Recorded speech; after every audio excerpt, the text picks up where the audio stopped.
Praise God. Medyo nalita ako kanina. Tapos parang one week or matagal naman na siya pinag-aaralan. Pero halos kanina lang natapos, kaninang umaga natapos yung kalahati nung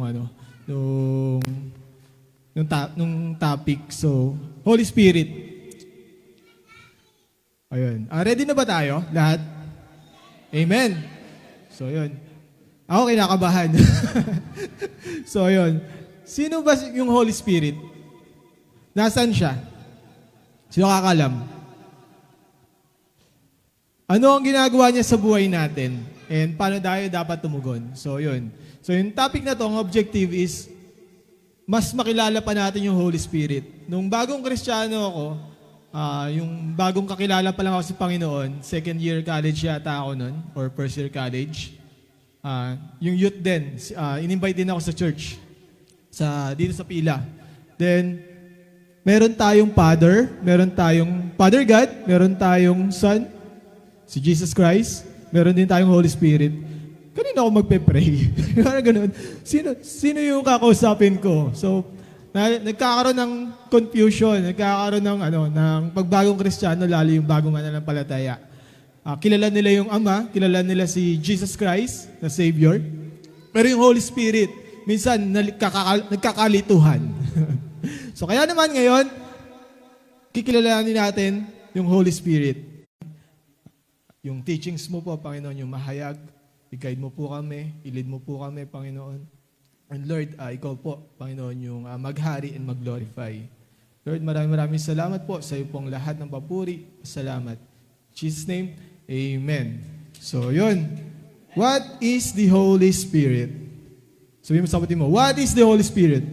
Who is the Holy Spirit? So, hindi siya what. So, hindi siya what.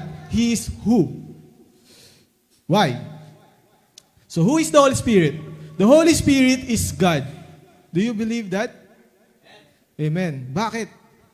Meron dito sinasabi yung Bible, bakit siya God? So, ito yung mga...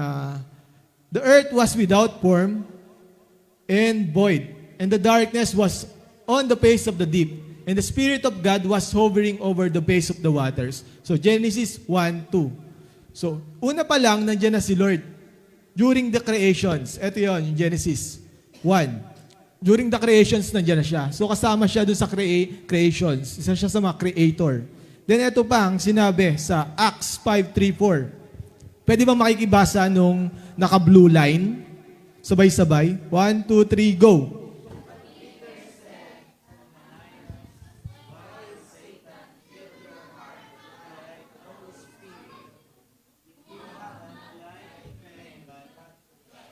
Amen. Praise God. So dito malinaw, sinabi ni Peter na si Ananias kasi sila yung mga nagbenta nung lupa.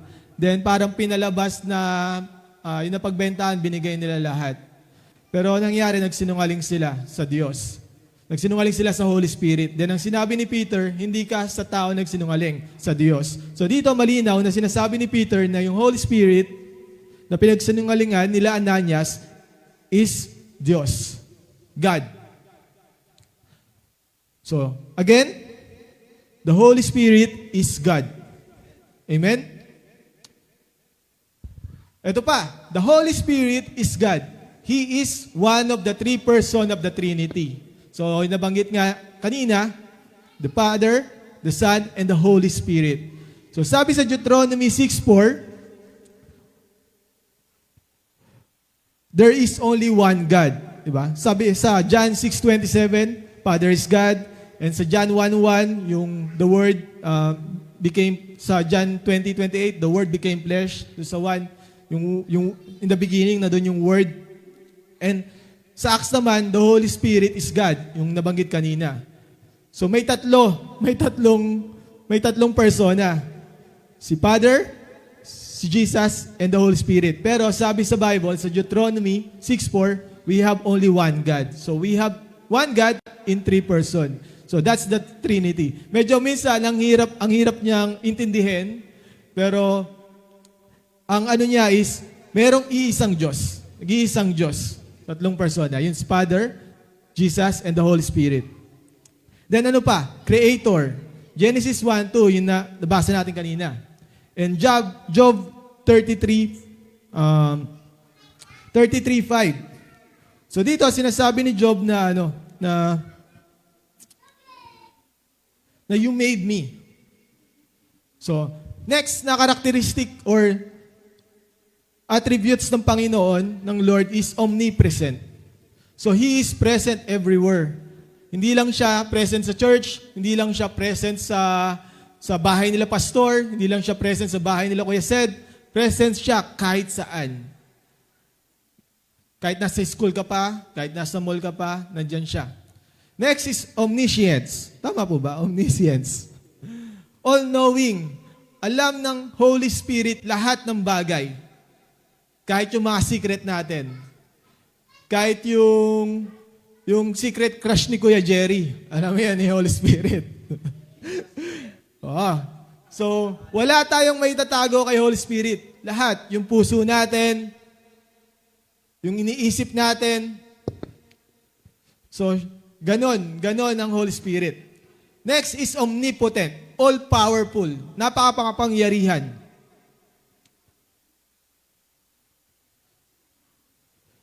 Next is eternal. Sabi sa Hebrew 9:14, eternal spirit. So the Hebrews explicitly say, or sinabi niya direkta, na yung Holy Spirit is eternal. Ano ibig sabihin ng eternal?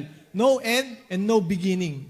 So nakita naman natin sa Genesis, di ba? Nandun na yung Holy Spirit. Kine-create pa lang yung mundo. Kine-create pa lang tayo. Nandun na si Holy Spirit. Next is holy. The Holy Spirit is holy. Sabi sa Ephesians 4:30, and rekta rin sinabi, the Holy Spirit of God. Kaya nga tawag natin sa kanya, Holy Spirit. Because siya ay banal. Amen? Sabihin mo sa kapatid mo, siya ay banal.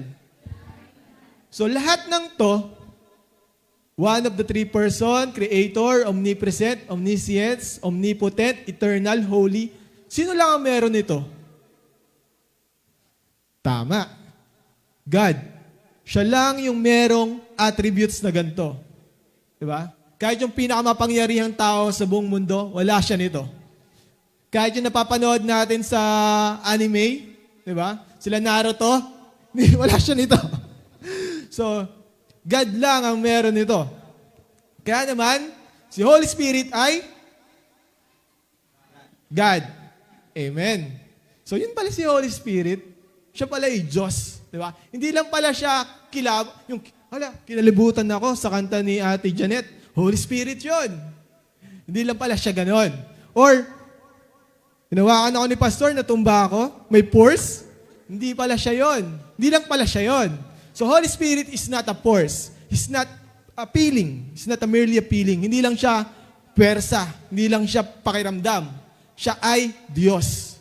Amen? And hindi lang yon. Siya din ay person. Ano ba yung person? Di ba, may yung mga kabataan ngayon, may sinasabi, madalas gamitin yung word na person. So yung person sa tao, sa atin, human being, individual. May pakiramdam, may nag-iisip, ano pa ba? Nasasaktan, nai-in love, nakipag-relationship, di ba? So may nakikirelate. So the Holy Spirit is not merely a force, feeling, or emotion, katulad na nabanggit kanina. He is God. He is a person. A person is someone who can think, feel, and make decision. Yun pala yung person. Hindi lang siya, nakakapag-isip pala siya, nakakaramdam pala siya, and nakakapag-decision pala siya. So, si Holy Spirit, hindi lang siya yung goosebump, na pag sobrang puspus tayo, kinakalibutan tayo, hindi lang siya kilabot. Siya ay Diyos. Siya ay person. So, bakit? Ano yung sinasabi ng Bible? Bakit siya tinawag na person? So, the Bible says, the Holy Spirit speaks. Sa Acts 13:2. Mamaya, titignan natin. And He teaches. He guides.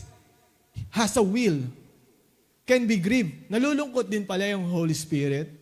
And He intercedes for believer. Pinagdadasal niya yung mga believers tayo. Di ba? Person lang yung may mga gantong nakakagawa nito? Yung suklay ba ni Ate Crystal, nakapagsalita ba yon? Hindi, di ba? So, Ate Crystal, nalulungkot ba yung suklay mo pag hindi ka nakapag-shampoo?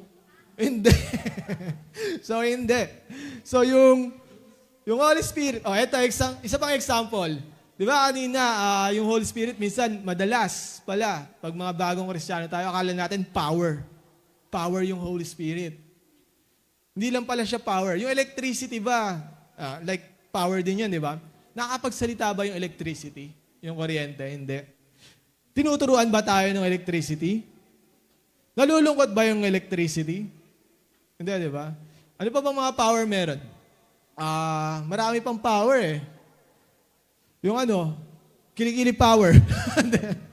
So, yun. Yung Holy Spirit, hindi lang pala siya feelings. Hindi lang pala siya emotions. Hindi lang pala siya power. Siya ay God. Siya ay person. And, katulad, di ba? Katulad siya ni Jesus. Di ba? Nagsasalita, nagtuturo, nag-guide, may sariling will, nag-grieve, nag-intercede for believers. Okay, this is the Bible says. Tingnan natin kung saan sinabi. Sa Acts 13:2, NIV, pwede makibasa?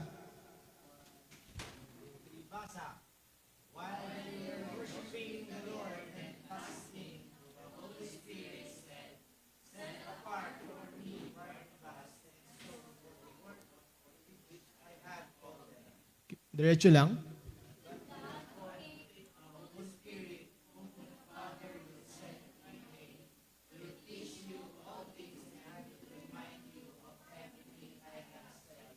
Amen. Praise God. So, makikita naman natin, malinaw na malinaw. The Holy Spirit said. Hindi niya sinabing the Holy Spirit. Sinabi dito, the Holy Spirit said. So, literally, sinabi. Diba? So, meaning, tama pala yung sinasabi ng Bible. The Holy Spirit speaks. Then sa baba, the Holy Spirit will teach you all things and will remind you of everything I have said to you. So si Jesus yung nagsasalita dito, Kaya napakaganda na magbabasa tayo ng Bible. Tsaka nagpe-pray tayo, tsaka nagme-memory verse tayo. Kasi, nakalagay dito, ay sorry. Wait lang.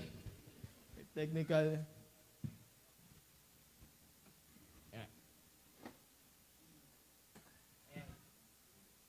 Ayan. Yun. Tingin ko lahat eh. Hindi natin.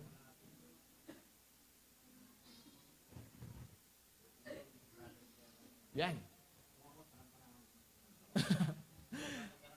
Ayun. Bakit siya magandang i-memorize, siya magandang magbasa ng Bible? Sabi dito ni Jesus, the Holy Spirit will remind you of everything I have said to you. Pag-remind, di ba, ibig sabihin, alam mo na. Ibig sabihin, na-encounter mo na. Di ba? So, if nagbabasa kayo ng Bible, the Holy Spirit will remind you kung ano yung nabasa mo pag kailangan mo na siya. One example, takot na takot ako. Ang daming bayarin. Kotse, bahay, ano pa ba? Credit card, bills, ang dami. Mas malaki pa yung bayarin sa sahod ko. And I'm so afraid. And takot na takot ako. Hanggang sa dinadamay ko na sa takot yung asawa ko. Sabi ko, paano to?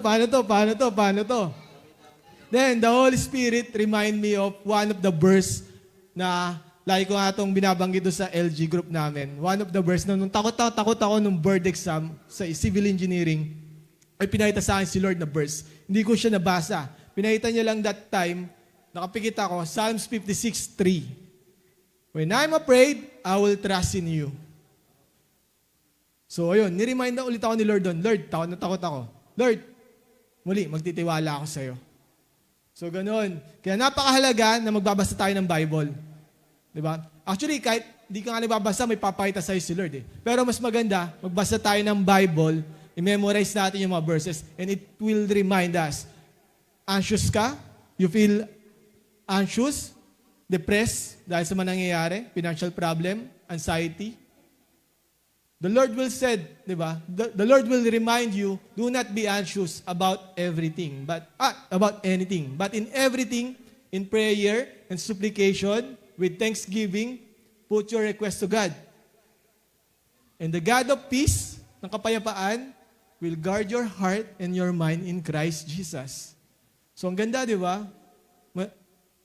Yung lungkot na lungkot ka na, yung iyak na iyak ka na, yung depressed ka na minsan gusto mo nang mawala, the Lord will remind you that verse. Na, anak, huwag ka mangamba. Do not be anxious about everything. Diba? But in prayer, mag-pray ka. In supplication, yung i-request mo sa akin, pasalamat ka. I will guard your heart. Yung God of peace, minsan yung God of peace, the peace of God pala, minsan ang dami, ang gulo-gulo. Pero minsan mararamdaman mo na ang payapa, kahit sobrang laki ng problema mo, sobrang laki ng problema mo pinansyal, sobrang laki ng problema mo sa relasyon, or sa school, sa academics, minsan, parang yung pakiramdam mo, parang mawawala yung problema. Hindi siya nawawala. Pero, nandun yung peace na alam mo, tutulungan ka ni Lord. Diba? Na alam mo, si Lord, na alam mo, you can do anything through Christ who gives you strength. So, ganun. So, kaya napakahalaga na magbasa tayo ng Bible. Because the Holy Spirit will teach us, will remind us kung ano yung nakasulat doon. Amen? Next, ano pa yung sinasabi ng Bible sa Holy Spirit? He will guide you in all the truth. He will speak only what He hears and He will tell you what is yet to come. Ang ganda rin ito. Actually, gusto ko rin itong i-memory verse. Isa ito sa devotion ko. And He will tell you what yet to come. Ang galing, no? Yung future, malalaman mo. Si Holy Spirit sasabihin sa'yo. Amen? The Holy Spirit will guide you in all the truth. Kung meron mga naguguluhan, hindi alam, si Holy Spirit na lang yung magsasabi nun. Si Holy Spirit yung mag-guide sa'yo nun. But one of the same Spirit works all these things, distributing to each one individually as He wills. Pabasa nito. He wills. Meaning, meron siyang sariling will. Meron siyang sariling kalooban, sariling desisyon. So, yon si Holy Spirit. Next is, eto. Pakikibasa ulit. Yung Ephesians 4:30. 1, 2, 3, go!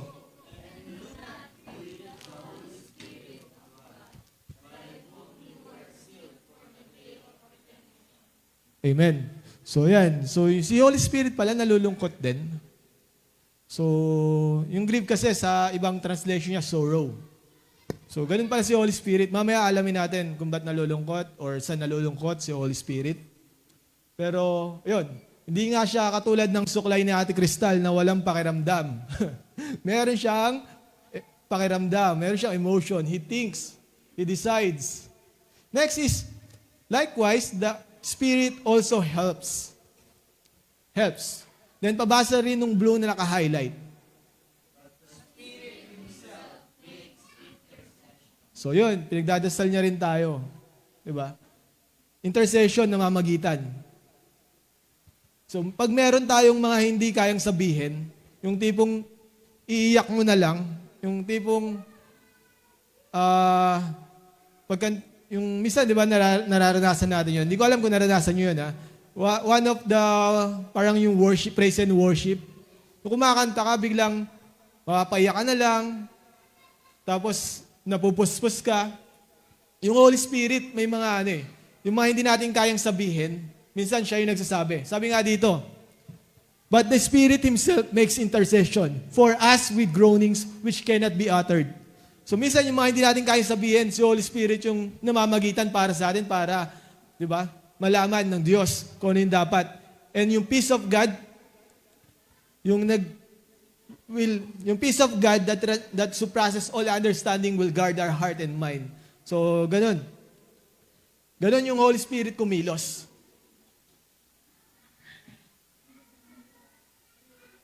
So, ngayon, kilala na ba natin si Holy Spirit? So, ano nga si Holy Spirit? God and a person? Tama. And He's one of the three persons in the Trinity. The Father, the Son, and the Holy Spirit. So, i-ano ko lang yun, i-emphasize ko lang. Doon sa Matthew, saan verse? Sa Matthew, yung binaptize si Jesus, di ba nandun si Jesus? Tapos may dove, yung parang dove yung na bumaba sa kanya, yung Holy Spirit bumaba sa kanya na parang dove. Then nagsalita yung Ama, ang sinabi, this is my Son, whom I love. Di ba? So tatlo silang nandun. Sa same spot, sa same time na nandun. Yung Father, the Son, the Holy Spirit. So, ang Trinity is one God, three person. So, hindi siya three gods. Isang Diyos lang siya. So, ba't tayo napunta doon? So, ayun. Kilala na ba natin si Holy Spirit? He is God. Ngayon, nasa si Holy Spirit? Saan? Anywhere. Saan pa? So, puso daw, sabi ni Kuya Cesar. So, nabanggit kanina, everywhere. So, tama si Ate Darcel. Anywhere, everywhere. So, the Bible say the Holy Spirit is everywhere. Ito is Psalms ni David. Sabi niya, pwede makikibasa. Ang ganda nito. 1, 2, 3, go!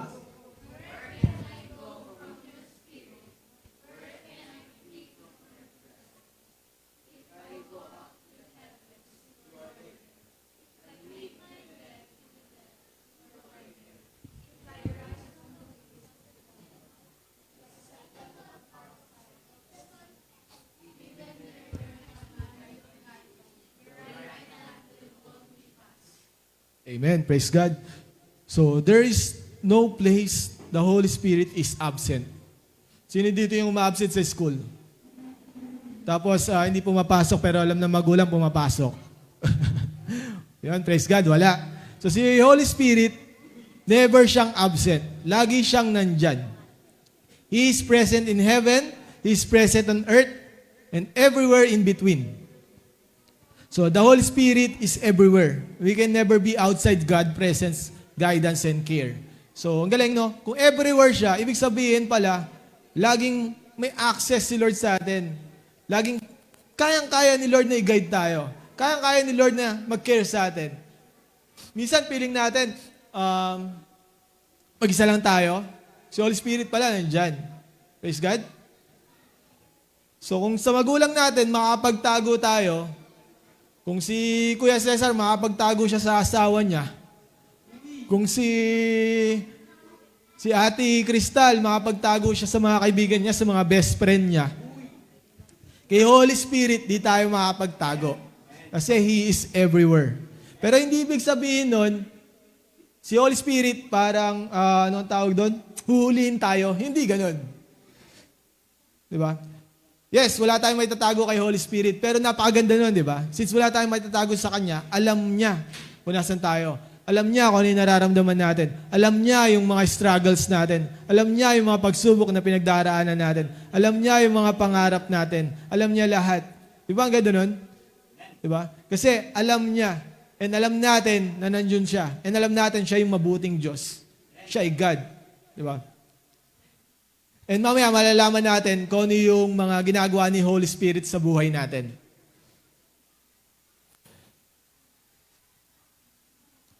So, the main message of this psalm is not merely God can see you everywhere, but God is with you everywhere.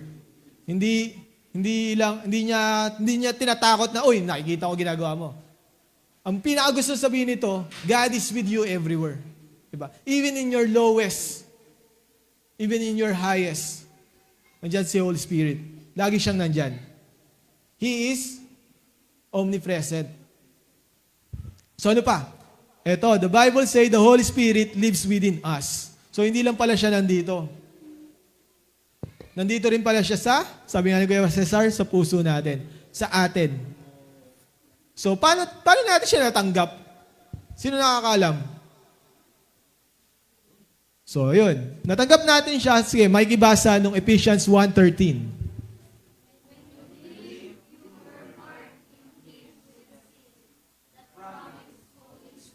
Amen. So, when we believe in Christ, nandun yung Holy Spirit, di ba? Nung Old Testament, yung Holy Spirit, correct me if I'm wrong, Pastor, temporary siya na pumupunta. For example, kay King Saul. Pero nung New Testament, sa ginawa ni Lord, ni Jesus sa krus, di ba? After nun, na namatay siya, after nun na-resurrect siya, niwan niya yung banal na espiritu as helper. And yun ay forever. Ano ang verse yun? Nakalimutan ko yung forever. So the Holy Spirit, when you believe in Christ, nandun na siya sa'yo. Forever. Sabi nga sa Romans 8:9, but you are not in flesh, but in the Spirit. If indeed, the Spirit of God dwells in you. So permanently yan. Once you believe in Christ, nandiyan na yung Holy Spirit sa atin. Now, if anyone does not have the Spirit of Christ, he is not his. So, ibig sabihin, yung faith kay Christ, to receive the Holy Spirit. And sabi dito ito madalas natin tong nababasa or naririnig. Pwede makibasa? 1 Corinthians 6:19.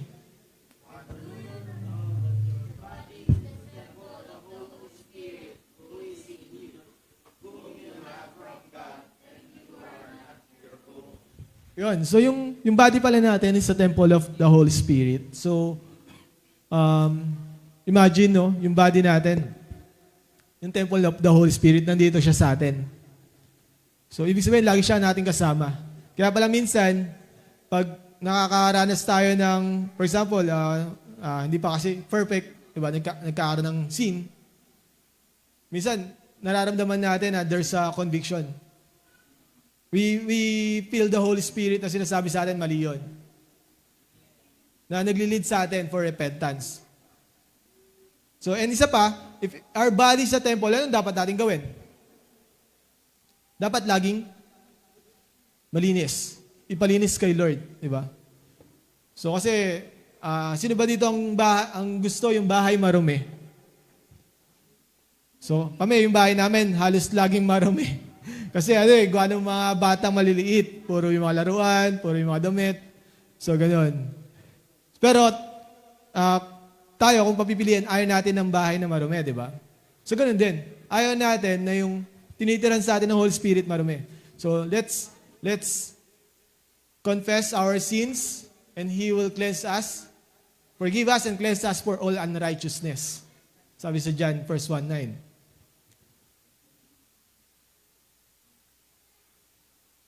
Next is, what is the work of the Holy Spirit? Okay, recap lang. Kilala na ba natin sa Holy Spirit? Amen. Nasaan siya? Everywhere and within us. Tama. So ngayon, kung within us, grabe, no? Nasa iyo si Lord, nasa iyo yung God. So, nag-echo tuloy sa akin, who can be against us? Ito yung ano ba yung ginagawa ni Holy Spirit? Convicts us of sin, not condemn us. So, minsan, dahil nga nasa atin, tinanggap natin si Kristo, nasa atin yung banal na Espiritu. Minsan, pag nakagawa tayo ng kasalanan, nandyan yung parang, kinukonvict tayo ng Holy Spirit. Hindi condemnation, Yung condemnation, different. Kay Kristo, wala nang condemnation. Diba? Yung conviction, different siya sa condemnation. Yung conviction, it leads to repentance. Yung condemnations, parang ganito yun Ang example, convictions. Uy, mali yan. Sinabi sa'yo ng Holy Spirit, mali yan, JJ. Bumalik ka sa akin, repent. Ganon. Yung condemnation naman, uy, mali yan, JJ. Wala ka nang huwag ka na mag-church. Wala na, hindi na ganito yung tingin sa'yo ni Lord. Hindi ganon. Si Lord, hindi nagbabago yung tingin niya sa atin. Mahal tayo ni Lord. And yung grace niya is abounding. Di ba? Sabi nga, grace upon grace. So, yung the Holy Spirit convict us in sin. Because He's within us, minsan pag nagkakamali tayo, pinapaalala niya. Diba? Sabi sa John 16:8, and when He has come, He will convict the world of sin and the righteousness and of judgment. Next is, He regenerate us. So, ano ba yung regenerates? So, yung mga nag-ML dyan, alam mo yun. Pero ayun nga, yung sabi sa Titus 3:5, not by works of righteousness which have done, but according to His mercy, He saved us through the washing of regeneration and renewing of the Holy Spirit. Sabihin mo sa kapatid mo, bago ka na. Bago ka na. Diba? Kay Lord, lagi tayong bago. Hindi yung dati mong pagkatao in-improve, hindi ganun. Kunyari, si Kuya Cesar, sabi niya dati, nung sa turo niya, war freak siya. Siya yung, hindi ko lang alam kung head ng tropa. Pero head daw ng tropa, sabi ko, ngayon. War freak siya. Hindi siya yung war freak na Cesar na in-improve. Hindi. The old is gone, the new has come. Bago ka na, as in brand new. Sabihin mo sa katabid mo, bago ka na. So, ganun. Bagong nilalang. Bago kay Kristo. Amen? So, He regenerate us by washing us and renewing of the Holy Spirit. Next is guided us into the truth. So, ito yung nabasa natin kanina. When the Spirit of the truth has come, He will guide you in all the truths. So, ngayon, kung naguguluhan ka kung anong desisyon yung tatahakin mo, diba? Magpapakasal ba ako? For example, si Brother Jerry, papakasal ba ako? Hindi ba ako magpapakasal? Pero, biro lang yun. Pero si Holy Spirit, anuman yung mga nagpapagulo sa atin, the Holy Spirit will guide us in all the truth. Then, the Holy Spirit will help us grow spiritually. It produces fruit. Ano yung fruit of the Holy Spirit? Love, joy, peace, patience, kindness, goodness, faithfulness, gentleness, and self-control. So, di ba? The Holy Spirit, yun pala yung fruit of the Holy Spirit. So, once we have the Holy Spirit help us grow. Magkaroon ng patience, love, joy. Imagine si Kuya Cesar, kung wala siyang Holy Spirit, baka sumisimba yan, war freak pa din. Di ba? Pero ngayon, tinaman natin, kahit ang layo nung Kalawan, nandito. So, meron siyang patience. Sabihin mo sa katabit mo, patience. So, yun. Next, empower us. So, sa Acts 19, wala pala akong verse dito. So, meron dun mga empowerment na naganap dun sa Acts. Hindi ko pala nalagay yung verse. Pero yun nga, the Holy Spirit empower us. Diba? Binibigyan tayo ng kapangyarihan, mag-share, mag-witness. Diba? Minsan, kaya ko ba mag-share? Like today, kabado ako. Tapos parang late ko na rin natapos yung tapos medyo na late pa ng punta. Lord, Holy Spirit, please empower me po. Ikaw na lang. Diba? Minsan ganun. Si Holy Spirit, di mo parang, Lord, dati akong magnanakaw eh. Lord, dati akong salbahe. Ba't ako mag-share sa kanila? Ba't ako mag-share sa kapatid ko? Ba't ako mag-share sa magulang ko? Ba't ako mag-share sa nanay ko? Dati akong ganito. Diba? Ang dami ko nagawa sa kanilang kasalanan. Sabi nga, the Holy Spirit regenerate us. The Holy Spirit, the God, yung dati nating old self, wala na. We are, diba? New na. So wala na yun. And the Holy Spirit empower us. Hindi mo kaya mag-share. Minsan may lalabas na lang sa bibig mo. Then, minsan kahit isang word lang, 2 word, nababago yung buhay ng kausap mo. Because that is the work of the Holy Spirit. Amen? So, aminado ako, I confess, doon sa LG namin na pagdating sa work, parang hindi ako Christian. So, ayun. Parang hindi ako Christians na nandun na nagagalit ako. Napapagalitan ko yung mga engineers, napapagalitan ko yung mga consultants. Nandun din na sumasama ako sa mga hindi mga magagandang gawa. Like, Okay lang yan, hindi naman maglalasing, di ba?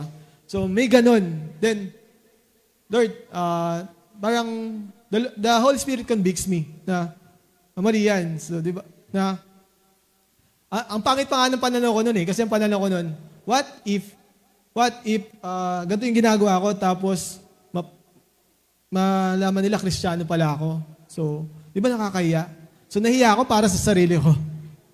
So, the Holy Spirit convicts me na huwag kang mahiya para sa sarili mo. Di ba? Di ba? Naging makasarili ako noon, nung part na yon, kasi mas inisip ko yung sarili ko. Pero si Holy Spirit, sabi niya, si God sabi niya na, okay, bago ka na. Bago ka na. So, yun. One time, nag-sharing kami nung katrabaho ko, na-share namin yung youth camp, na ganito yung ginawa ni Lord. And, ayun, hanggang sa nag-come up ng magkaroon ng Bible study sa office.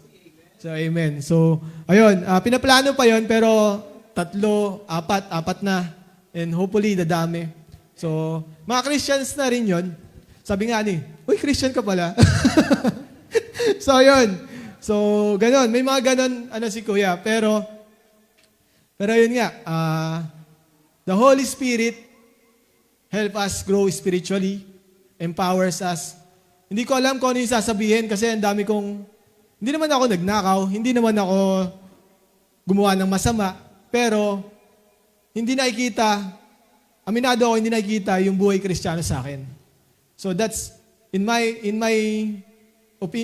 self-view, parang kasalanan na rin siya. Diba? So, and the Holy Spirit convicts me. And yun nga, hindi ko alam yung sasabihin ko, bigla na lang. Nung camp kasi parang puspos na puspos lahat eh. So, bigla na lang, I share. Yung galak na galak ako share. Grabe yung ginawa ng Lord sa church. Now, as in, libre lahat ng youth, di ba? Naka-attend sa camp. And, gano'n na akala namin, ganto. Tapos grabe din yung set free. So ayun, hanggang sa nagkaroon kami ng sharing. So ganun yung ginagawa ng Holy Spirit. Siya yung nagli-lead ng way sa atin. He empower us, 'di ba? To share the gospel, to be a witness, to be a testimony. Hindi hindi yung works natin, hindi yung sarili natin, hindi yung ginagawa nating mabuti, hindi yung pagkatao natin, kundi yung pagkatao ng banal na espiritu, yung pagkatao ng Diyos, 'di ba? Siya yung sinashare natin. And He will empower us. Kung takot tayo sa mga classmate natin, sa teacher natin, let's pray for the Holy Spirit. He will empower us. Next is, comfort us. So last 2 slide. So how do we respond to the Holy Spirit? So again, who is the Holy Spirit? God, person, Trinity. And where is the Holy Spirit? Everywhere. He's living in us. And the work of Holy Spirit, madami. Sobrang dami. And how do we respond to the Holy Spirit? Paano? So first, believe in Jesus Christ. Diba? Sabi sa Ephesians, the Holy Spirit is received through faith in Christ. So if you believe in Christ, there is the Holy Spirit. He will live in you. He will dwell in you. So sino dito ang hindi pa tumatanggap kay Kristo? So, ngayon, kung sa palagay mo, hindi fully yung pagtanggap mo kay Christ, di ba? Pwede ka mag-pray on your own. Tanggapin mo si Kristo, confess your sin, di ba? Believe in Him that He is the one sent by the Father, that whoever's believe in Him shall not perish and have eternal life. Di ba? And He is the only way, the truth, and the life. No one comes to the Father except by Him, except through Him. So, ganun. Tanggapin mo si Kristo bilang iyong Diyos, tagapagligtas, hari ng iyong buhay. Next is, listen to His leading. Let us keep in step with the Spirit. So, ngayon, sigurado ako, kung lahat tayo tinanggap natin si Kristo, si Holy Spirit laging nangungusap sa atin. Hindi lang yan tuwing praise and worship. Hindi lang yan sa loob ng church, kahit nasa school ka, kahit naglalaba ka, kahit nagluluto ka, the Holy Spirit, di ba, pwedeng may i-lead sa'yo. Minsan, share ko lang, minsan pa nagmumotor ako, Yun yung parang quiet time ko eh, yung pagmumotor. Pag nagmumotor ako, minsan nagpe-pray ako ng mahaba, tapos ang daming conversation. So, magugulat na lang ako, nandun na ako sa pupuntahan ko. So, ganun. So, Holy Spirit, hindi siya limited sa church. Hindi siya limited sa devotion, sa quiet rooms natin. So, lagi siyang nandyan, everywhere. Pati sa'yo, sa loob mo. So, next is, na dapat natin gawin, do not grieve the Holy Spirit. Diba? So, ayun, yung nakwento ko nga kanina, Holy Spirit convict me. Naramdaman ko doon na yung Holy Spirit nalungkot. Diba? Doon sa mga nagawa ko, wala. So, ganun. Tapos kahapon, umikot ako dito yung sasakyan. Nabangga ako yung salamin ng sasakyan. Nung sa nakapark. Gusto ko na lang takbuhan eh. Kasi pero parang sabi ko, teka, parang mali yun. The Holy Spirit convicts me. Puntahan mo yung may-ari. Then, pinuntahan ko yung may-ari. Then, sabi ko, nabangga ko po yata yung salamin po ng sasakyan nyo kasi tumupi po. Tapos may gas-gas po doon sa gilid.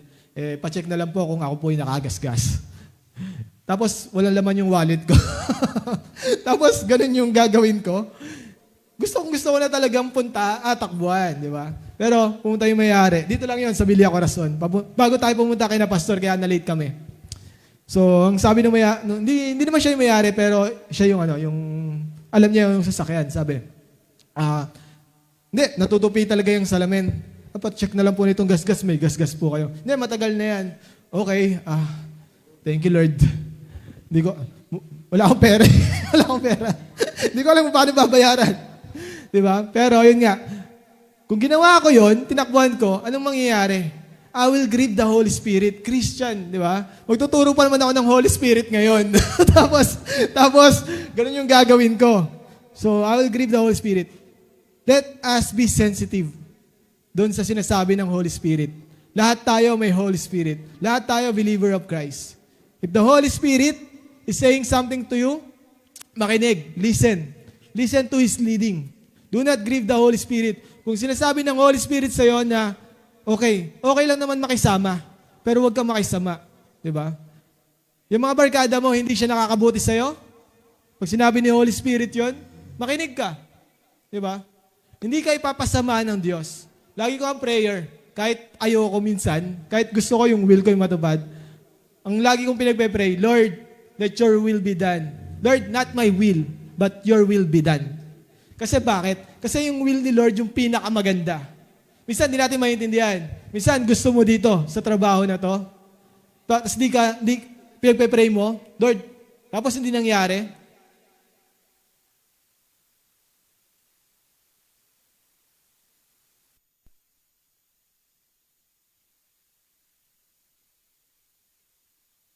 Hello? Ayun. Diba? Minsan, may mga pinagpe-pray tayo, nakala natin hindi siya natupad. Minsan, yun ay, sabi nga, protection. Minsan, yung know ni Lord, protection. So, minsan, kung may mga barkada tayo na nilalapit tayo sa hindi mga magagandang bagay, like drugs, sugal, ano pa? Inom, ano pa? Mga hindi magagandang gawain ng kabataan. Let's listen to the Holy Spirit. Let's talk with the Holy Spirit. Holy Spirit, Lord, ano ba yung gusto mong sabihin sa akin? Lord, ano po ba yung gusto mong gawin ko? Ngayon, kung ayaw mo, talk to Holy Spirit. Lord, tulungan mo po ako, Panginoon, na makasunod sa'yo. Lord, bakit paulit-ulit ako nagkakasala? Bakit paulit-ulit ko nagagawa itong mga bagay na to? Kung hindi mo kaya, di ba? Surrender all to the Holy Spirit. Surrender all sa Panginoon. And He will help you. Kasi malinaw na malinaw, He helps. Di ba? He guides us. He teaches us. So do not grieve the Holy Spirit. Huwag natin palungkutin yung Diyos, di ba? And next is be filled with the Holy Spirit. Ito, be filled with the Holy Spirit. Siguro, ang magandang example na nakita ko, hindi naman example, analogy. Yung Holy Spirit pala, pag na-receive mo siya, para kang bumili ng sasakyan. No? Bumili ka ng sasakyan. Ano bang sasakyan ang gusto ni Brother Cesar? Pickup? Diba? Pickup. So magpalagay natin si Brother Jerry, Tesla. So si Holy Spirit, yung receiving the Holy Spirit, parang ganon. Parang kang bumili ng sasakyan. Yung be filled by the Holy Spirit, yung feeling of the Holy Spirit, is you are letting the Holy Spirit drive that car. Diba? He will lead you to the will of God. So kaya pa nag-worship tayo, pag we let the Holy Spirit, na siya yung kumilos sa worship, sa praise and worship, grabe yung nangyayari. Diba? Nagkakaroon ng puspusan. Diba? Ganun din, if we let the Holy Spirit fill us, diba? Let the Holy Spirit lead us, grabe din yung mangyayari sa buhay natin. Nandiyan yung mga depressions, anxiety, kalungkutan, di ba? God, papalitan yon. Sabi nga, I'm trading my sorrows. I'm trading my sickness. I'm trading them down from the joy of the Lord. So papalitan yon ng joy ni Lord. So ito, last slide. So now that we already know the Holy Spirit and nasan siya, and ano yung ginagawa niya, and ano yung dapat nating gawin, now, dito tayo magtatapos sa last verse. Pwedeng makikibasa lahat. 1, 2, 3, malakas. 1, 2, 3, go. Now the Lord is the Spirit, and where the Spirit of the Lord is, there is freedom. Amen. So yun. Again, the Holy Spirit is God. He lives in every believer who believes in Christ Jesus. He convicts us, diba? He guides us, He helps us, He transforms us, fruit of the Spirit. And where the Spirit of the Lord is, there is freedom.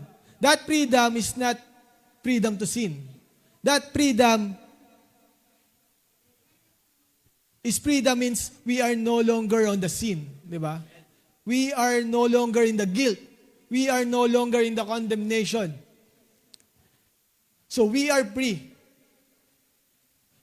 Through the Holy Spirit, we are free to know God, follow God, obey God, be in love with God, be in relationship with God, empowered by God, and become more like Jesus. So ganon kahalaga yung Holy Spirit.